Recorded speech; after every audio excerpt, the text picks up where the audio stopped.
În dimineața de 1 decembrie 1918, Alba Iulia fremăta sub un frig aspru și așteptare istorică. Mii de delegați și zeci de mii de oameni veniseră să decidă viitorul Transilvaniei. În sala adunării naționale, tensiunea era uriașă, fiindcă nimeni nu voia să rateze momentul. Rezoluția citită atunci cerea unirea Transilvaniei, Banatului, Crișanei și Maramureșului cu România.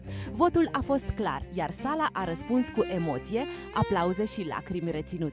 Printre figuri decisive s-au aflat Iuliu Maniu, Vasile Goldiș și episcopul Miron Cristea. Ei au transformat dorința unei generații într-un act politic recunoscut de istorie. În afara zidurilor, oamenii își strângeau copiii și cântau, simțind că începe altă epocă. Marea unire nu a fost doar un ideal, ci rezultatul războiului și al prăbușirii imperiilor. De la Alba Iulia, hotărârea românilor a schimbat definitiv harta Europei de Est.